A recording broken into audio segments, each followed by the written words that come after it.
Hi good morning. ಎಲ್ಲರೂ ಹೇಗಿದ್ದೀರಾ? I hope ಎಲ್ಲರೂ ಚೆನ್ನಾಗಿದ್ದೀರಾ ಅಂತ ಅನ್ಕೊಳ್ತಾ ಇದ್ದೀನಿ. ಸುಮಾರು ದಿನಗಳಾದಮೇಲೆ ನಾನು ವಿಡಿಯೋನ ಅಪ್ಲೋಡ್ ಮಾಡ್ತಾ ಇದ್ದೀನಿ. ಊರಿಗೆ ಬಂದಮೇಲೆ ನಾವು ಊರಲ್ಲೇ ಉಳ್ಕೊಂಡ್ವಿ. ರಾಮ್ ಮಾತ್ರ ಬೆಂಗಳೂರು ರಿಟರ್ನ್ ಹೋಗ್ತಾ ಇದ್ದಾರೆ. ಮದುವೆ ಆಗಿ ನಮಗೆ ಸುಮಾರು 9ರಿಂದ 10 ವರ್ಷ ಆಗ್ತಾ ಬಂತು. ಆದರೂ ನಾವು ಯಾವತ್ತೂ ಬಂದು ನಾನು ಊರಲ್ಲಿ ಉಳ್ಕೋಬೇಕು, ತವ್ರ ಮನೇಲಿ ಇರಬೇಕು ಅಂತ ನಮಗೆ ಯಾವತ್ತೂ ಅನಿಸಿರಲಿಲ್ಲ. ಅವರು ಕರ್ಕೊಂಡು ಬಂದು ನನ್ನ ಬಿಟ್ಟಿರಲಿಲ್ಲ. ಫಸ್ಟ್ ಟೈಮ್ ಅವ್ರು ನನ್ನನ್ನು ತವ್ರ ಮನೆಗೆ ಬಿಟ್ಟು ಒಬ್ಬರೇ ರಿಟರ್ನ್ ಬೆಂಗಳೂರು ಹೋಗ್ತಾ ಇದ್ದಾರೆ. ನನ್ನನ್ನು ತವ್ರ ಮೇಲೆ ಬಿಟ್ಟು ಅವರೊಬ್ಬರೇ ರಿಟರ್ನ್ ಯಾಕೆ ಹೋಗ್ತಾ ಇದ್ದಾರೆ, ಏನು ಕಾರಣ ಅಂತ ನೀವು ಅಂದ್ಕೋಬೋದು. ಈ ವಿಡಿಯೋನ ಸ್ಕಿಪ್ ಮಾಡ್ದಂಗೆ ಪೂರ್ತಿಯಾಗಿ ನೋಡಿದ್ರೆ ಮಾತ್ರ ನಿಮಗೆ ಅರ್ಥ ಆಗುತ್ತೆ ಅವ್ರು ಯಾವ ಕಾರಣಕ್ಕೆ ನಮ್ಮನ್ನ ತವ್ರ ಮನೆಗೆ ಬಿಟ್ಬಿಟ್ಟು ಹೊರಟೋದ್ರು ಅಂತ ಹೇಳ್ಬಿಟ್ಟು. ಏನಿಲ್ಲ, ಜಗಳಗಿಲ್ಲ ಏನಾಗಿಲ್ಲ ನಮ್ಮ ಮಧ್ಯೆ. ಖುಷಿ ವಿಷಯನೇ, ಅದನ್ನು ಹಂಚ್ಕೊತೀನಿ. ನಮ್ಮ ಬ್ಲಾಗ್ನ ಯಾರಾದರೂ ನೋಡ್ತಾ ಇದ್ದರೆ ನಮ್ಮ ಒಂದು ಚಾನಲ್ನ ಸಬ್ಸ್ಕ್ರೈಬ್ ಮಾಡ್ಕೊಳ್ಳಿ, ಹಾಗೆ ಲೈಕ್ ಬಟನ್ನ ಪ್ರೆಸ್ ಮಾಡೋದನ್ನ ಮರಿಬೇಡಿ. ಇಷ್ಟ ಆದರೆ ಕಮೆಂಟ್ ಮೂಲಕ ತಿಳಿಸಿ. ಅವರು ನಮ್ಮೊಬ್ಬರನ್ನ ಬಿಟ್ಟು ಹೋಗಬೇಕಾದ್ರೆ, ಅಂದರೆ ಮಕ್ಕಳನ್ನ ನನ್ನನ್ನು ಬಿಟ್ಟು ಹೋಗಬೇಕಾದ್ರೆ ಯಾವ ರೀತಿ ಇರುತ್ತಪ್ಪ ಅಂದರೆ ಯಾವತ್ತೂ ಬಿಟ್ಟಿರಲಿಲ್ಲ. ಇವಾಗ ಬಿಟ್ಟಿರೋದು ಅಂತಲ್ಲ. ಹೇಗಿರ್ತಾರೋ ಗೊತ್ತಿಲ್ಲ, ಮಕ್ಕಳನ್ನೆಲ್ಲ ಬಿಟ್ಬಿಟ್ಟು. ಅದಲ್ಲದೆ ಅವ್ರಿಗೆ ಶೀತ ಮತ್ತು ಕೆಮ್ಮು ತುಂಬ ಆಗಿಬಿಟ್ಟು, ಊರಿನ ನೀರೆಲ್ಲ ಚೇಂಜ್ ಆಗಿಬಿಟ್ಟು ಅದಂತೂ ನಮ್ಮ ತಲೆಯಲ್ಲಿತ್ತು. ಹೇಗೋ ಏನೋ ಹುಡುಗ ಹೋದ್ಮೇಲೆ ಯಾವ ಥರ ಎಲ್ಲ ಒಬ್ಬರು ಮೇಂಟೈನ್ ಮಾಡ್ತಾರೆ, ಅಡುಗೆ ಮಾಡ್ಕೊತಾರೆ, ಔಷಧ ತಿಂತಾರೆ ಅಂತ ಹೇಳಿ ಒಂದು ವಿಷಯ ತಲೆ ಓಡ್ತಾ ಇತ್ತು. ಅದಲ್ಲದೆ ಒಬ್ಬರೇ ಹೋಗೋದು ನನಗೂ ಅಷ್ಟು ಇಷ್ಟ ಇರಲಿಲ್ಲ. ಬಟ್ ಏನು ಮಾಡೋಕ್ಕಾಗಲ್ಲ, ಅನಿವಾರ್ಯ ಅಲ್ವಾ. ಸಂದರ್ಭಕ್ಕೆ ತಕ್ಕಂತೆ ನಾವು ಇರಬೇಕಾಗುತ್ತೆ. ನಮ್ಮ ರಾಮ ಅಂತ ಗಂಡ ಪಡೆಯೋಕ್ಕೆ ನಾನು ತುಂಬ ಪುಣ್ಯ ಮಾಡಿದ್ದೆ. ಈ ಥರ ಒಬ್ಬ ಗಂಡ ಸಿಗ್ತಾರೆ ಅಂತ ನಾನು ಯಾವತ್ತೂ ಮನಸ್ಸಲ್ಲೂ ಅಂದ್ಕೊಂಡಿರಲಿಲ್ಲ. ಅವ್ರು ಹೇಗಿದ್ದಾರಪ್ಪ ನಮ್ಮ ಜೊತೆ ಅಂತಂದರೆ, ಒಂದಿನ ಜೋರಾಗಿ ಅಂದರೆ ಜೊತೆ ಮಾತಾಡ್ತಾರೆ ಅಂತಾರೆ, ವಚಗಳೆಲ್ಲ ಮಾಡ್ತಾರೆ, ಏನಾದರೂ ಕೋಪ ಬಂದರೆ. ಆ ಥರ ಯಾವತ್ತೂ ಮಾಡಿಲ್ಲ ಅವರು. ಸುಮಾರು ಅವ್ರ ಕೆಲಸದ ಒತ್ತಡ ಎಷ್ಟು ಇರುತ್ತೆ ಅದನ್ನೆಲ್ಲ ಸಹಿಸ್ಕೊಂಡು ಇಲ್ಲಿ ಬಂದು ಮನೆಗೆ ಬಂದು ನಗಾಡ್ತಾ ಮಾತಾಡ್ತಾ ಇರ್ತಾರೆ ನಮ್ಮ ಹತ್ರ. ಅದಲ್ಲದೆ ಅವರು ಯಾವತ್ತೂ ನಮಗೆ ಯಾವುದಕ್ಕೂ ಕಡಿಮೆ ಮಾಡಿಲ್ಲ. ನಾನು ಕೇಳೋಕ್ಕಿಂತ ಮುಂಚೆನೇ ಅವ್ರು ನಮ್ಗೆ ಏನು ಬೇಕು ಬೇಡ ಎಲ್ಲ ತಿಳ್ಕೊಂಡ್ಬಿಟ್ಟು ತಂದು ಕೊಡ್ತಾರೆ. ಲೈಫ್ ಅಂದರೆ ಹೇಗಿರುತ್ತೆ, ಯಾವ ಥರ ಇರುತ್ತೆ, ಯಾವ ಸಿಚುವೇಷನಲ್ಲಿ ಯಾವ ಥರ ಇರಬೇಕು ಅಂತ ಅವ್ರಿಗೆಲ್ಲ ಚೆನ್ನಾಗಿ ಗೊತ್ತಿದೆ. ಎಲ್ಲ ನಿಭಾಯಿಸ್ಕೊಂಡು ಹೋಗ್ತಾರೆ ಅವರು. ಬೆಂಗಳೂರಲ್ಲಿ ನಾವು ಎಷ್ಟು ಅಂತ ಎಲ್ಲರೂ bus, room rent, current, water ಎಲ್ಲ ನಾವೇ ಕಟ್ಕೋಬೇಕು. ಅದಲ್ಲದೆ ರೇಷನ್ ಕೂಡ ನಾವೇ ತೊಗೊಂಡ್ಬರ್ಬೇಕು. ಎಲ್ಲ ಥರನೂ ಕಷ್ಟನೇ.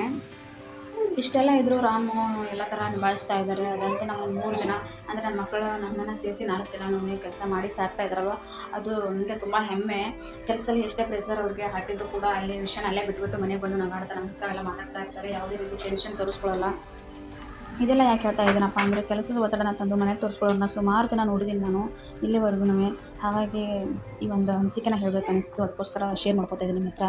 ಅವ್ರು ಹೋಗಿರೋ ನೈಟನ್ನೇ ನನ್ನ ಮಗಳು ಬೇಗನೆ ಎದ್ಬಿಟ್ಲು. 4:30ಗೆಲ್ಲ ಅವಳಿಗೋಸ್ಕರ ಮಿಲ್ಕ್ ಬಿಸಿ ಮಾಡ್ತಾ ನಾನು ಬ್ಲ್ಯಾಕ್ ಟೀ ಮಾಡಿಕೊಂಡೆ.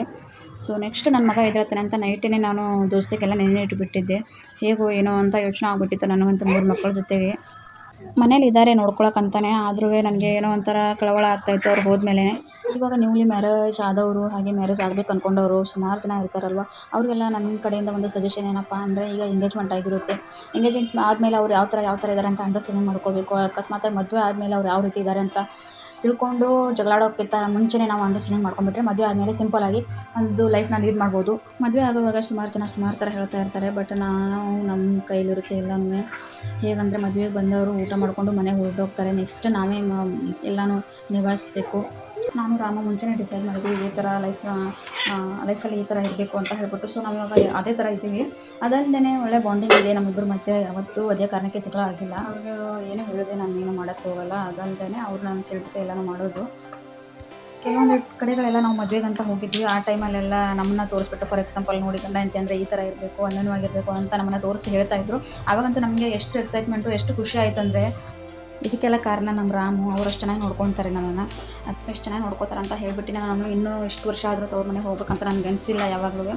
ಇವಾಗ ಯಾಕೆ ಬಂದು ನಾನು ತವ್ರ ಮನೇಲಿ ಇದ್ದೀನಿ, ಅವ್ರು ಬಿಟ್ಟು ಹೋಗೋಕ್ಕೆ ರೀಸನ್ ಏನಪ್ಪ ಅಂತಂದರೆ, ನನ್ನ ತಂಗಿ ಪುನಾದಲ್ಲಿ ಇದ್ದಾಳೆ. ಅವಳಿಗೆ ಇವಾಗ ಒಂದು ಪಾಪು ಆಗಿದೆ. ಅವರು ತವ್ರ ಮನೆಗೆ ಬರ್ತಾಯಿದ್ದಾರೆ. ಹಾಗೋ ಪಾಪು ನೋಡ್ಕೊಂಡು ಹೋದ್ರೆ ಆಯಿತು ಅಂತ ಹೇಳಿ ಇದ್ವಿ. ಅವರು ಆಫೀಸ್ ವರ್ಕ್ ಬಂದಿರೋದ್ರಿಂದ ಅವ್ರು ಬೇಗ ಹೋಗಬೇಕಾಯಿತು.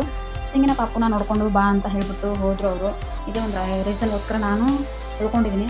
ನಾವೆಲ್ಲ ಒಂದೇ ಕಡೆ ಸೇರಬೇಕು ಅಂತ ಹೇಳಿ ಒಂದು ಆಸೆ ಇತ್ತು. ನಮ್ಮ ಪಾಪುಗಳೆಲ್ಲನೂ ಒಟ್ಟಿಗೆ ಆಟ ಆಡಬೇಕಂತ ಹೇಳಿ ಅದು ಇವಾಗ ನೆರವೇರ್ತಾ ಇದೆ. ಇವಾಗ ನನ್ನ ಮಗ ಏನೇನು ಸದ್ಯದಲ್ಲೇ ಎದ್ಬಿಡ್ತಾನೆ. ಅವನಿಗೋಸ್ಕರ ದೋಸೆನ ನಿಂತಿದ್ದಿಲ್ಲ, ಅದನ್ನು ರೆಡಿ ಮಾಡಿ ದೋಸೆ ಮಾಡಿ ಅವನಿಗೆ ಹೋಗಿ ಕರೆದು ಕೊಡ್ಬೇಕು. ಇವಾಗ ಚಿಕ್ಕ ವಯಸ್ಸಲ್ಲಿ ಯಾರೂ ಕೂಡ ಅಂದ್ಕೊಂಡಿರಲ್ಲ ಮುಂದೊಂದು ದಿನ ನಮ್ಮ ಮನೆಗೆ ನಾವು ಆಡಿ ಬೆಳೆದಂಥ ಮನೆಗೆ ಗೆಸ್ಟಾಗಿ ಹೋಗ್ತೀವಿ ಅಂತ ಹೇಳ್ಬಿಟ್ಟು. ಇವಾಗ ನಾನು ನಮ್ಮ ಮನೆಗೆ ಗೆಸ್ಟೇ, ಯಾವತ್ತಿದ್ರೂ ನಮ್ಮ ಗೆಸ್ಟೇ. ನಮ್ಮ ಮನೇಲಿ ಎಲ್ರಿಗೂ ಆಶ್ಚರ್ಯ ಆಗಿತ್ತು, ಹೇಗೆ ನಾವು ಈ ಥರ ಬೆಳೆದು ಫೋಟೋಸಲ್ಲ ಅಂತ ಹೇಳ್ಬಿಟ್ಟು. ಅವ್ರಿಗೆ ಕೂಡ ಹೇಳಿದೆ ಈ ಥರ ನಮ್ಮ ಸಿಸ್ಟರ್ ಮಗನಪ್ಪ ಅಂತ ಬಿಟ್ಟು ಹೋಗಿದ್ದಾರೆ. ಮಕ್ಕಳು ಸ್ವಲ್ಪ ಫ್ರೀಯಾಗಿ ಆಟ ಆಡ್ಕೊಂಡೆಲ್ಲ ಬರಲಿ. ಇಷ್ಟು ವರ್ಷ ಆದರೂ ರಾಮ್ಗೆ ನಾನು ಯಾವತ್ತೂ ಥ್ಯಾಂಕ್ ಯು ಅಂತ ಹೇಳಿಲ್ಲ. ಇವಾಗ ಥ್ಯಾಂಕ್ ಯು ಅಂತ ಹೇಳ್ಬೇಕು ಅನ್ನಿಸ್ತಾ ಇದೆ. Thank you Ram. ಮನೋಜ್ ಕೂಡ ನಿಮಗೆ ಥ್ಯಾಂಕ್ ಯು ಹೇಳಬೇಕಂತೆ ನೋಡಿ. ಪಾಪ ಇಷ್ಟೆಲ್ಲ ನಾನು ಯಾಕೆ ಹೇಳ್ತಾ ಇದ್ದೀನಿ, ನಮ್ಮ ಜೀವನ ಬಗ್ಗೆ ಯಾಕೆ ಹೇಳ್ತಾ ಇದ್ದೀನಿ, ರಾಮ್ ಬಗ್ಗೆ ಯಾಕೆ ಹೇಳ್ತಾ ಇದ್ದೀನಿ ಅಂದರೆ, ನಾವು ಮದುವೆಗಳಲ್ಲಿ ಹೋದಲ್ಲಿ ಆವಾಗಲೇ ಹೇಳಿದ ಹಾಗೆ ನಮಗೆ ಸುಮಾರು ಜನ ಕೇಳಿದ್ದಾರೆ ಯಾವ ರೀತಿ ಇರ್ತೀರಾ ನಿಮ್ಮ ಮನೇಲಿ, ಎಷ್ಟು ಚೆನ್ನಾಗಿರ್ತೀರಾ ಅಂತ ಹೇಳಿ. ದುಡ್ಡು ಬರುತ್ತೆ ಹೋಗುತ್ತೆ, ಆದರೆ ನೆಮ್ಮದಿ ಯಾವತ್ತಿದ್ರೂ ಒಂದೇ ಸರಿ ಬರೋದು. ಯಾಕಂದರೆ ನಾವು ಎಷ್ಟು ಜೀವನದಲ್ಲಿ ನೆಮ್ಮದಿಯಾಗಿರ್ತೀವೋ ಅಷ್ಟು ಆರೋಗ್ಯನೂ ನಮ್ಮದಾಗಿರುತ್ತೆ. ಹೇಗಂದರೆ ಆರೋಗ್ಯವೇ ಭಾಗ್ಯ ಅಂದಂಗೆ, ಅದಕ್ಕೋಸ್ಕರ ನಾವು ಹ್ಯಾಪಿಯಾಗಿಯೇ ಇರೋದು. ನಮಗೆ ಯಾವತ್ತೂ ಸ್ಯಾಡ್ ಆಗಿರೋಕ್ಕೆ ಬಿಡಲ್ಲ. ಮನೇಲಿ ಖುಷಿಯಾಗಿರು, ನಾನು ಕೆಲಸಕ್ಕೆ ಹೋಗೋದು ಇದಕ್ಕೋಸ್ಕರ ತಾನೇ. ನಾವೇ ಖುಷಿ ಇಲ್ಲ, ನೀವೇ ಖುಷಿ ಇಲ್ಲ ಅಂತ ಹೇಳಿದರೆ ಮತ್ತೆ ನಾನು ಕೆಲಸ ಮಾಡಿ ಪ್ರಯೋಜನ ಏನಂತ ಹೇಳ್ತಾ ಇರ್ತಾರೆ. ರಾಮ್ ಅದೊಂದು ವಿಷಯ ನನಗೆ ತಲೆಯಲ್ಲಿ ಯಾವಾಗ ಉರಿತಾ ಇರುತ್ತೆ. ಅದಕ್ಕೋಸ್ಕರ ನಾವು ಮನೇಲಿ ಒಂದು ಸರಿನೂ ಜಗಳ ಆಗಿಲ್ಲ. ಯಾವುದಕ್ಕೋಸ್ಕರನೂ ನಾನು ಜಗಳನೇ ಮಾಡಲ್ಲ ಅವ್ರ ಹತ್ರನೂ. ಅವರು ಅಷ್ಟೇ ತುಂಬ ಪಾಸಿಟಿವ್ ಆಗಿದ್ದಾರೆ. ನಾವಿಬ್ಬರು ಮದುವೆ ಆದಾಗಿಂದನೂ ಒಂದೇ ರೀತಿ ಯೋಚನೆ, ಒಂದೇ ರೀತಿ ಆಲೋಚನೆಗಳು ಎಲ್ಲ ಒಂದೇ ರೀತಿಯಾಗಿದೆ. ನನ್ನ ಮಗನೂ ಎದ್ಬಿಟ್ಟು ಬಂದುಬಿಟ್ಟು ಅವನಿಗೋಸ್ಕರ ದೋಸೆ ರೆಡಿ ಮಾಡಿಟ್ಟಿದ್ದೆ, ಇವಾಗ ಕೊಡ್ತಾ ಇದ್ದೀನಿ. ನಾವು ಇಡೀ ದಿನದಲ್ಲಿ ಏನೇನು ಮಾಡಿದ್ವಿ ಅಂತ ಹೇಳ್ತಿದ್ದು ನೋಡಿ. ಮಾರ್ನಿಂಗ್ ಎದ್ದ ತಕ್ಷಣ ಕಾಫಿ ಕೊಡೋಣ ಅಂತ ಕಾಫಿ ಮಾಡಿಟ್ಟಿದ್ದೆ. ಕಾಫಿ ಕುಡಿಯೋಕ್ಕಾಗಿಲ್ಲ. ನನ್ನ ಮಗ ಓಡಿ ಬಂದು ಇಲ್ಲಿ ನಮ್ಮ ಚಿಕ್ಕಮ್ಮ ಗೋಧಿ ಕ್ಲೀನ್ ಮಾಡ್ತಾಯಿದ್ರು. ಅದನ್ನೆಲ್ಲ ತೊಗೊಂಡು ಹಾಳು ಮಾಡಿಬಿಟ್ಟಿದ್ದೆ ಆಲ್ರೆಡಿ. ಮತ್ತೆ ಪುನಃ ಅವರು ಕ್ಲೀನ್ ಮಾಡಬೇಕಾಯ್ತು. ನೋಡಿ ಯಾವ ರೀತಿ ಮಾಡ್ತಾಯಿದ್ದಾರೆ ಅಂತ ಹೇಳ್ಬಿಟ್ಟು ಅವ್ನು ಹಾಕ್ತಾಯಿದ್ದಾನೆ. ಅವರು ಕ್ಲೀನ್ ಮಾಡ್ತಾಯಿದ್ರು ಇವಾಗ. ಅವರು ಕ್ಲೀನ್ ಮಾಡಾದಮೇಲೆ ನಾವು ಎಲ್ಲ ಕೆಲಸ ಮುಗಿಸ್ಕೊಂಡು ಫ್ರೆಶ್ ಆಗಿ ಕಾಫಿ ಕುಡಿಯೋಣ ಅಂತ ಹೇಳಿ ಬಿಸಿಲು ನಿಂತ್ಕೊಂಡು ಕಾಫಿನ ಕುಡಿದ್ವಿ. ಅಷ್ಟರಲ್ಲಿ ಇಬ್ಬರು ಮಕ್ಕಳು ಮತ್ತೆ ಇನ್ನೊಂದು ಸರಿ ಮಲ್ಲಿಗೆ ಎದ್ದಿದ್ರು.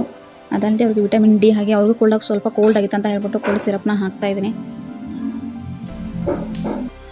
ಈ ವರ್ಷ ನಮ್ಮದು ಇಲ್ಲೇ ಕಳೆದೋಗುತ್ತೆ. ಹೊಸ ವರ್ಷಕ್ಕೆ ಮತ್ತು ಸಂಕ್ರಾಂತಿ ಮುಗಿಸ್ಕೊಂಡೆ ನಾವು ಊರಿಗೆ ಹೋಗೋಣ ಅಂದ್ಕೊಂಡಿದ್ವಿ.